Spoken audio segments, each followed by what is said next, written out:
Okay, so let's get started. Good afternoon, everyone, or good morning if you're on the West Coast. This is Janet Granger. I'm your host and presenter today on the Marine Ad Network's marketing webinar series. Today's webinar is titled, Why Your Google Adword Campaign Isn't Working. And I'm here today with Melanie Kyle of Kyle Media. They're the owners of the Marine Ad Network, and they sponsor these monthly webinars. I know Melanie has just had an internet outage, so I don't know if she's on, but hopefully she'll be back on later and will be part of the webinar and the Q&A. So I'm taking it from here. So before we begin, I just want to take care of a couple of housekeeping items. Everyone has been placed in silent mode. So if you have questions, please use the chat box that you see on your screen on the bottom right. We will be answering questions at the end of the presentation, so just feel free to post your question anytime. If for some reason we don't get to your question in the time that we have, we will get back to you by email afterwards. And please do let us know if you want someone to speak with you one-to-one after the presentation about anything that we've talked about here. The second thing I want to take care of is letting you know that we will be sending this presentation out afterwards. So no need to ask, we're on top of it. We have your emails from when you registered, so we'll use those to send this out as soon as we can. And then thirdly and finally, please do feel free to send this to anyone when you get the recording. Share it with anyone you think might benefit from this information. We are doing these webinars on a monthly basis, so we hope that you'll not only share, but you will also join us again in the future. All right, so let's get started. Why your Google AdWords campaign isn't working. The first big reveal here is your website does have something to do with it. So one reason why your Google ad campaign may not be working for you as you'd like is that you have to take care of home base first. You have to take care of your website first. And this sort of opens up an entire discussion that I'm going to have about Google. All right, so Google is sort of the big monster, the elephant in the room. They drive almost all of search results. There are others. I'm not going to say there aren't others, but Google is certainly the strongest part of it. And Google AdWords does depend on your getting a good start when it comes to your website. So the way, how does it work? Well, Google AdWords is all about buying AdWords. So you go in and you bid on certain words and phrases, and you may or may not win that bid depending on how other people are bidding, and you get people to go back to the website. So the whole point of Google AdWords is to drive people to your website or a landing page.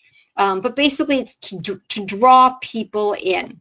And if you're going to bring them to your website, what's going to happen there? Well, that's when something called SEO, search engine optimization, is really, really key. Because if people come to your website from a Google ad and they have a horrible experience there, it's not a good thing. So Google will actually ding your website if people come there on a consistent basis and have a horrible experience. Just to give you a broad example, let's say you're selling housewares, or something. Obviously, in the marine industry, you're selling power boats, and you buy a bunch of AdWords that have to do with sailboats. If people click on those and come to your site and see that there's only power boats there, they're going to bounce right off and say, "Well, that was a waste of my time." So you will get dinged by Google for that type of activity. Google does care about users having a good experience as they use Google search to answer their questions, okay? All Google cares about is if someone Googles something, that whatever they end up going to, typically from the first page, is something that's going to solve their needs. So when you think about setting up a Google AdWords campaign, you really do want to think about You know, how do I maximize this using Google so that I'm not only buying good AdWords and getting people to my website, but I'm also at the same time increasing my organic reach too. So we're going to talk a little bit about what you can do to basically make your website better so that your Google AdWords campaign will pay off, right? You'll get the right people to your website, and they'll do the right things on your website based on who you got in. So the first thing I want to talk about in terms of optimizing your website for the traffic that is going to be coming from your Google campaign is metadata. Lots of websites are set up right now that don't have the metadata appropriately set up. So Google is an algorithm. It comes and it needs to have certain, it needs to find certain things on your website, and that has to do with your title metadata, your description metadata, your keyword metadata, all those things. There is no point in creating an ad campaign to send people to your site if you haven't done the groundwork first of setting up your website to get those people to come. Google is going to ding you for that. So you want to have your metadata set up. You want to make sure that if you have a new website, or if you're thinking about a new website, or you have a beautiful website but you're not sure about the data behind it, you want to make sure that you have someone who not just understands web design but understands data and metadata that has set you up for success in the back end. So the first thing is you got to make sure all your metadata is in order. The second thing is, and I've seen this with a lot of websites, I just picked this one out of the blue, so I apologize if you're on the call now and this is yours, but there are beautiful websites out there. There now are gorgeous images of drones hovering over marinas and boats and doing really cool things, and Google doesn't care. Google does not do anything with your beautiful content and your pretty pictures. Google is pretty much image agnostic. So if you're creating a gorgeous website, or your website's beautiful but it doesn't have anything but beautiful pictures in it, there's not a lot of information, you haven't taken care of your metadata, again, that could be just destroy your AdWords campaign because you're not getting people in based on your AdWords. The third thing is your website has to be responsive. And that means that no matter how people get to your website, whether it's through a laptop or a mobile device or a tablet, it has to look good. Google is now literally dinging you if you don't have a responsive website, because there are still websites out there that were developed, you know, maybe even 5 years ago. They're not responsive, and it's very hard for people on their phones to see what it is, and Google knows that. Again, going back to the beginning, Google cares about the user's experience when they come to your website. And if you have a non-responsive design, it's going to mean a bad user experience, so you're going to get dinged by Google. Okay? Another thing that Google cares about is how long people stay on your website. Remember the example I gave just a couple minutes ago, which is, let's say you buy a term for sailboats and people come to the website and it's all power boats and they go, ugh, and they bounce right off. Okay, that's called a bounce. And if you look at this chart here, it tells you kind of where you want to be. A lot of people say, I don't understand bounce rates. What does that mean? This chart explains bounce rates. So if you look at that green mountain there in the middle, that's kind of where you want to be in terms of your bounce rate, anywhere from 25 to 50% bounce rate. And what I mean by that is it has to do with when people come to your site, how soon they leave your site. So if people come to your site and bounce right off because you've bought the wrong word or you haven't supported that word on your website, then you're going to end up in that high range, right? Above 75, 80, 85%. That's not good. You don't want a bounce rate that says everybody who comes to your site realizes that whatever you promised them, you didn't deliver, or, you know, if they can't find it. they're going to bounce right off. Now, keep in mind that you do have to leave a website, right? When you go to a website, you're going to leave it. It all has to do with how quickly you leave the website. If you're on the other end, so very low bounce rate, people go there and they never leave, that could mean that your website's big and very, very confusing or very complicated. And you've hidden things so far down that people stay there for minutes on end trying to find whatever it is that you promised that they would find. And so you can err on the low end, which is people never leave your site because they can't find what they want. Where you want to be is in that 25% to 70% range of bounce rates. And the reason I've taken the time to explain this in such detail is Google cares about how easy your website is to navigate. Okay, so when you think about the navigation of your website, navigating meaning how you direct people to different places, how easy it is to find things, make sure your website is set up at the very beginning, or you reorganize it so people can find things. It's not that hard. And also make sure that if you're going to buy AdWords, that people then find those AdWords on your website. If they don't find them and they feel led astray, they're going to bounce right off, and Google will ding your website for that. So one more thing to think about when it comes to making sure your website is going to give people who come there the great experience is you don't want to set up your website and then leave it for the next 2, 3, 4 years. Stale content is not something that Google will reward. Google will reward your website, pushing it up in authority so you do better and better and better. If it's engaging, it's up to date, you put new things on it all the time, and that will give you better rankings, lower bounce rates, and higher search traffic, both organically and through Google AdWords. So all these slides that you've just seen are all about before you even start an AdWords campaign, you have to get your website in order so that when you start buying words and people come there, they have good experiences so Google doesn't ding you. Okay, so the other thing that you need to know about if you're buying Google AdWords is it could be a little tough because Google has actually stacked the odds against you, okay? I don't know if you've looked lately in terms of your own searches, but Google could actually be competing with you. So I'm going to take you through a couple of different search results so that you can see that you've got to be working really hard with some good Google purchases to get by Google's own responses to search. What do I mean by that?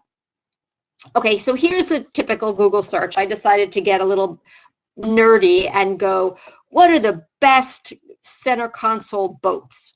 Okay, I just picked this for no apparent reason. But if you want to buy those keywords, right, you can see that intrepidpowerboats.com bought that phrase or something close enough, so they came in first, right? Of the 13.8 million results you see there, Center Console got there first. However, all that space below is taken up by Google. Google has answered the question. They are saying, hey, if you're looking for the top 10 center console fishing boat manufacturers, here they are. So if you're one of those guys on that list, even if you bought that term, you didn't get to the top of Google. Google bought it. Google has it. They own it.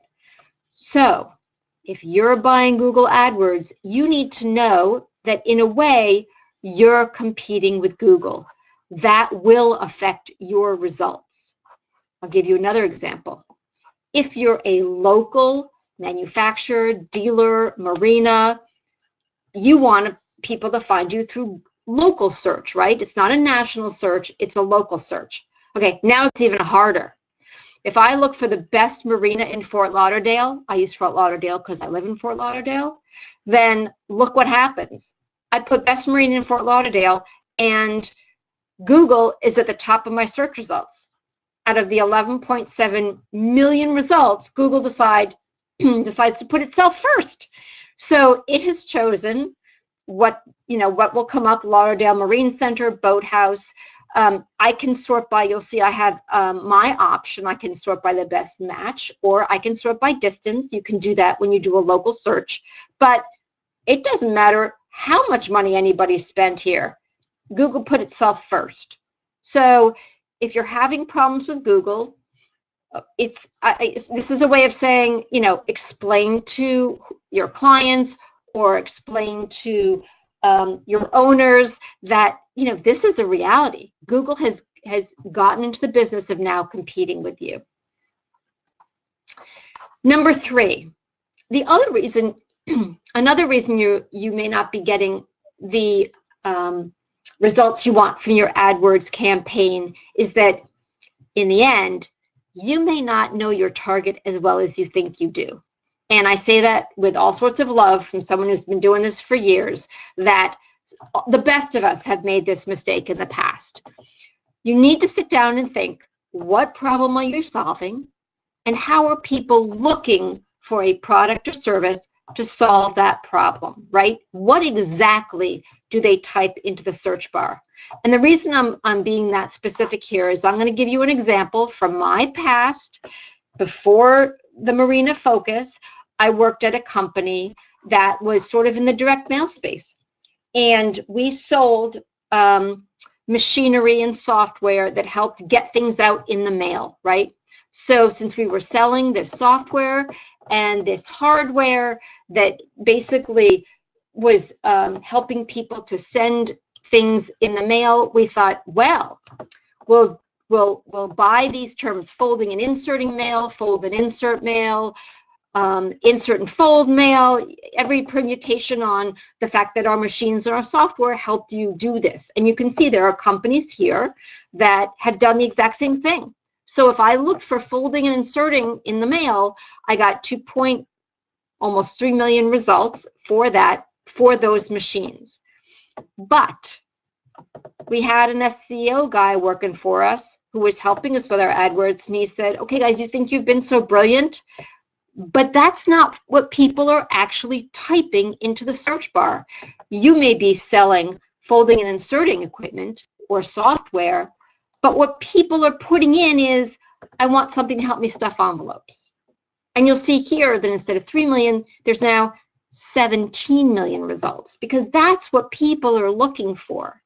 So as brilliant as we all were selling our equipment and our software, we didn't really hone in at first on, well, how do people think of this themselves? Like our clients, what problem do they have, and what words are they putting in the search bar to search for it?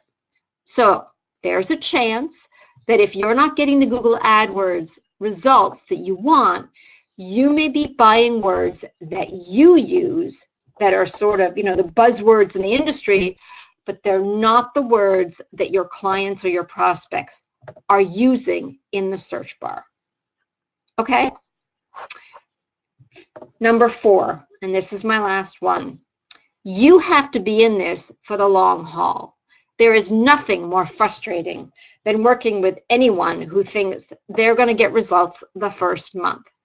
Success in Google AdWords comes from being thoughtful and careful and consistent. You will not get immediate results. If you think that you buy an AdWord and you're going to start getting results like day 1, you're going to be very, very disappointed. It typically takes weeks, 4 to 6 weeks, to set up a campaign, sort of hone the words. And I will tell you, I work with a Google certified expert, right? It helps if you understand actually how this works, and you find someone who understands the back end of Google AdWord purchasing to maximize. You have to be in this for at least 3, 4, 5 months to start to see results. So if you're disappointed in your Google AdWords campaign and you just started a month ago and you've done all the things that I've talked about here, give it another couple months. It may just be that you haven't gotten there yet.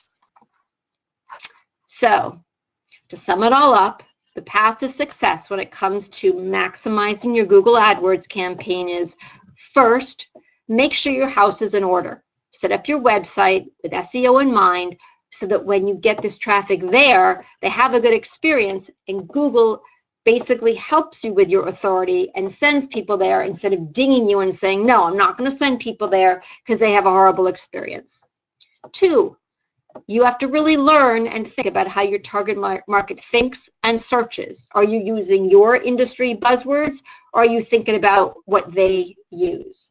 Keep in mind here, you are competing with Google, okay? So you got to be really more brilliant than Google here. And you also have to put the money behind it as opposed to just a little here and just a little there. So number three is you have to make a commitment of time and resources, right? If your competitors are spending more, like a lot more, they're going to win. If you're not going to commit enough budget, and by enough, I mean typically $1,000 to $2,000 a month is what you have to commit here. If you can't afford that, you know, you may want to think twice about if you even want to do this. I've had people do less, but trust me, you get a lot more if you put a lot more in. And then make sure someone's watching those bid results. And is someone following up on the leads? If someone comes to your website, do you know it? Are you getting leads? Do you have lead generation there? Google AdWord campaign gets people to your website, but you got to make sure you have everything in place to capture those people once they get there. And you also have to make sure that you've put the commitment there, that you're going to be there at least 4 to 6 months to maximize what you can get out of your campaign. Finally, make sure that you're constantly updating and rewording your website based on the results that you get. You got to keep honing the words on your website and the words you use based on what you see is what people are searching on. This search can change every 6 months in terms of how people think about things. So that's the path to success. And now I am open to questions if you have them. Melanie, are you on? Are you able to join us? I am. I was able to get on my phone. Thank you. And our internet is still out in our entire office here in Toledo. So thank goodness for workarounds. So I do have some questions as well. And I know that someone has put in a question into the chat bar. So I just want to say a couple things. Janet, thank you so much for doing this webinar and going over AdWords. It's a very important part of your entire marketing budget. And I think a lot of people think it's easy to do on their own. And there's just not a lot of steps involved when it's really, you know, this is the lowest hanging fruit that you can get to, but it also requires a lot of time, energy, and effort. And so there's constantly things that need to be learned and worked on. So thank you very much. I'd like to touch base again, you know, in the next year and go into maybe even some more advanced techniques in Google AdWords. So again, thank you very much. And so I would like to kind of go through these questions, if that's okay, Janet, and we'll kind of see where we get here. Sure, that'd be great. All right, awesome. All right, so I have one question: is how often do I have to? And this, I just talked briefly on this, but how often do I have to watch AdWords? So I think that means how often do I need to go in and make adjustments to my AdWords campaign? Well, the answer is not going to make you happy. As I said, I work with a Google certified expert, and he's going in every day, every other day, and checking on the words to make sure that we're bidding on the right words, we're getting the right words, we're using the right words. He's reshuffling words and saying, well, this isn't working as well, maybe I should try this now. It can be seasonal. It can be all sorts of things. So, I mean, the hard answer is you should be doing it every day. And you should be checking your SEO every month. So, I know that's not what you want to hear, but this is the kind of thing that really needs a lot of your attention, because if you're spending a lot of money, you want to make sure it's being spent well every single day.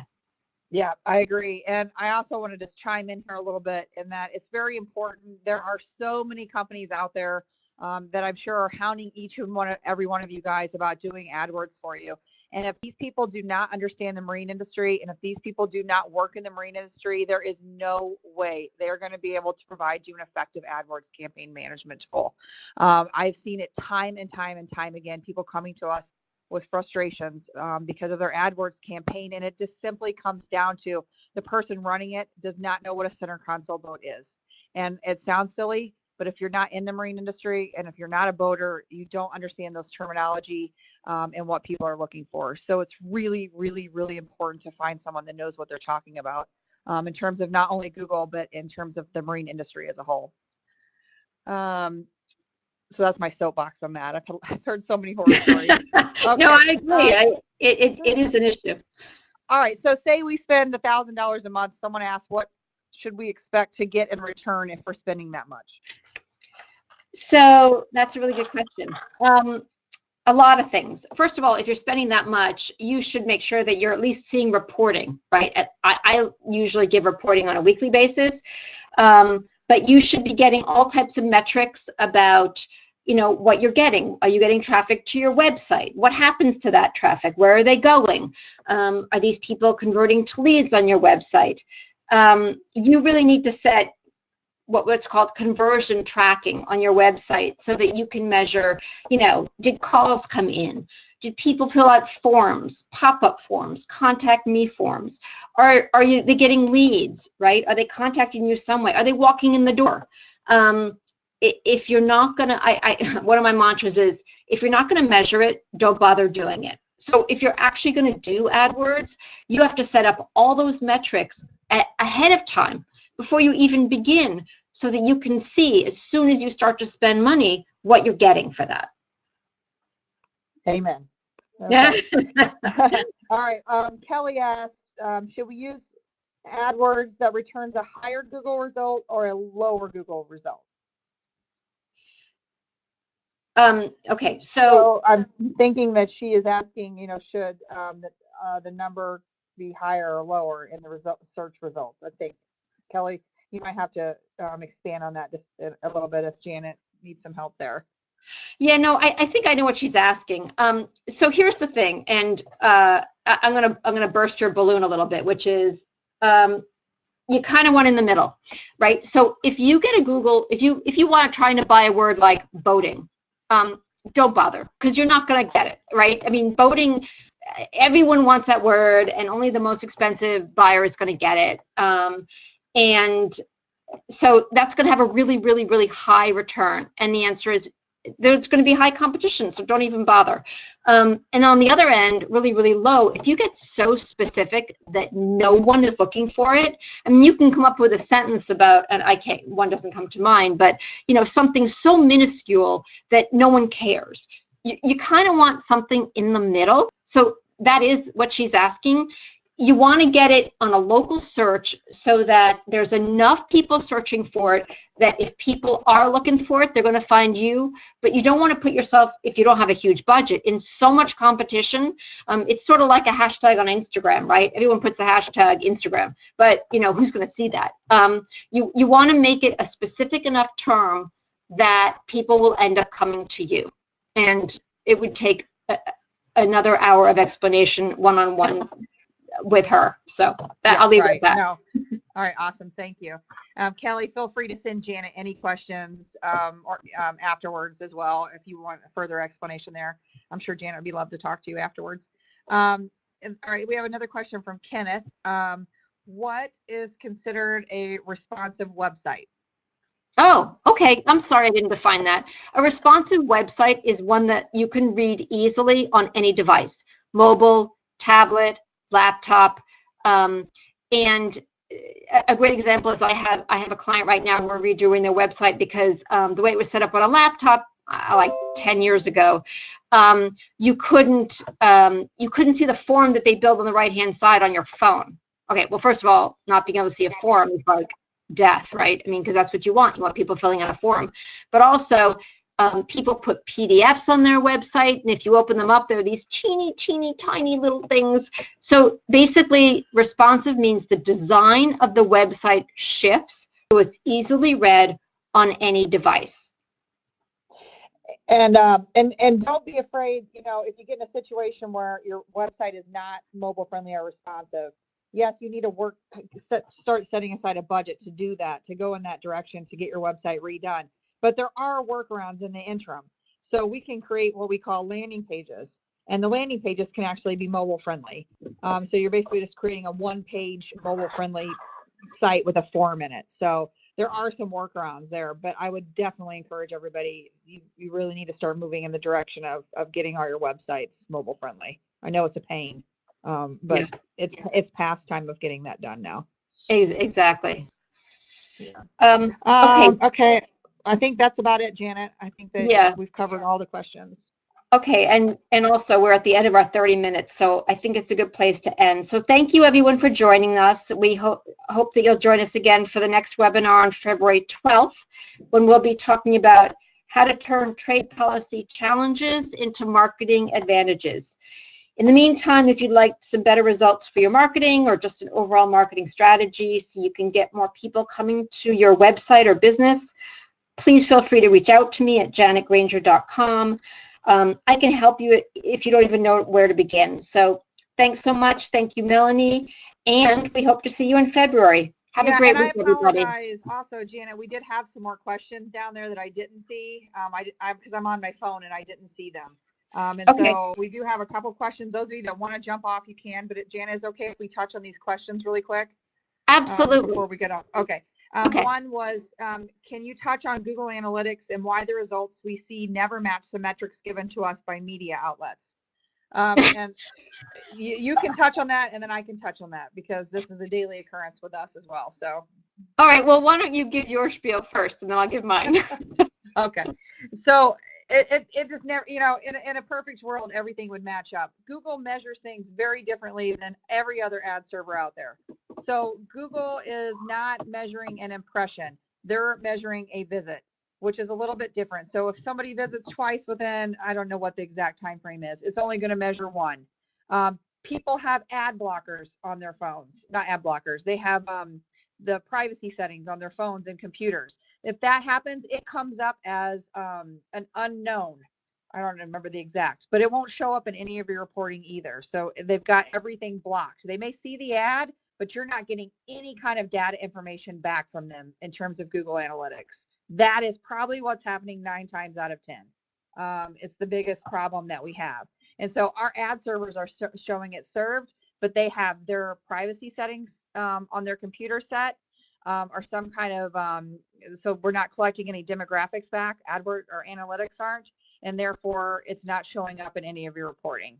So again, that's one of the biggest problems that we have.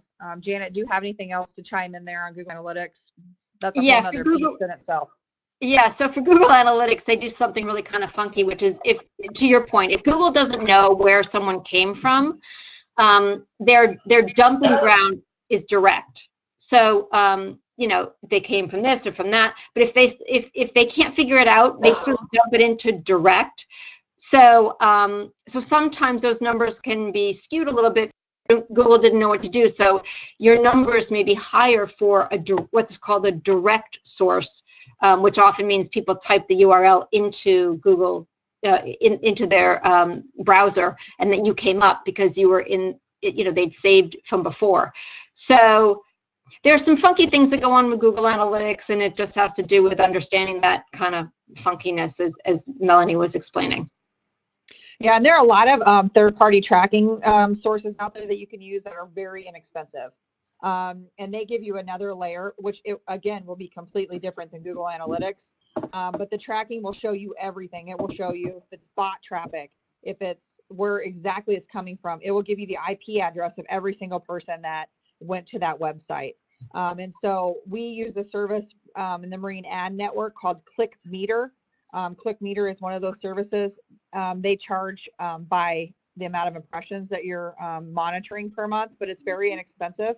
And again, it will show you the IP address, the exact time they visited, whether they think it's a robot or bad traffic, where they came from, and their referral source. And so it's another great service that you can use to kind of do a comparison between Google Analytics and your other media outlets. So that's what we use with the Marine Ad Network. Okay, someone says, in one of your examples, it has a video. Can you tell me if adding metadata to the video helps with Google issues? Absolutely. Any metadata that you can add on the back end of any imagery or videos or anything else, the more the better. Google doesn't read videos. Google reads words.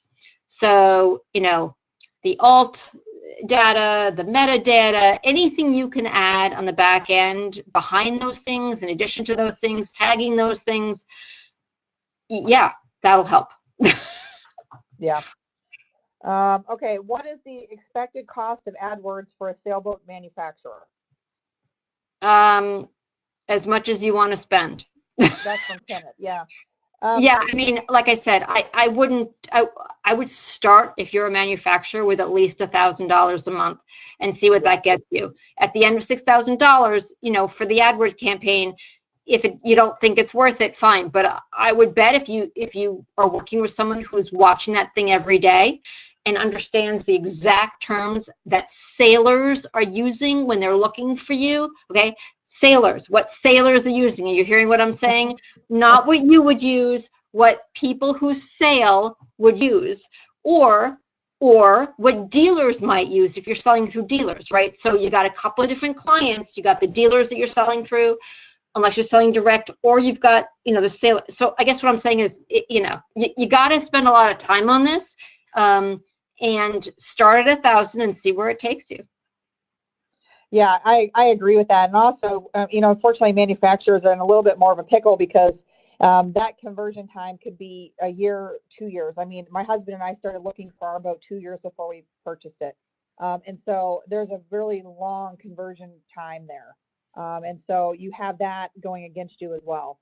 But it's really, we work with a lot of manufacturers on our end, and our biggest thing is providing leads. Because if you have Melanie Kyle as a name, and even though it took 2 years for me to purchase that Beneteau sailboat that I own, you're still going to know that that lead, Melanie Kyle, came from, you know, a Google AdWords campaign that you ran in January of 2019.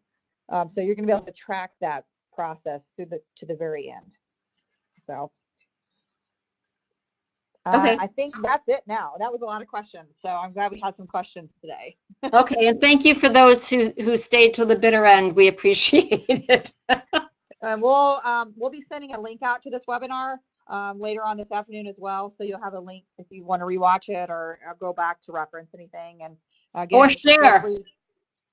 feel free to share that. And Janet is more than willing to help any of you guys. If you want to send her an email and connect with Janet, she is a Google AdWords expert, and she can help you with any of this stuff. So call Janet. All right. Thank you. You're welcome. Bye. Bye.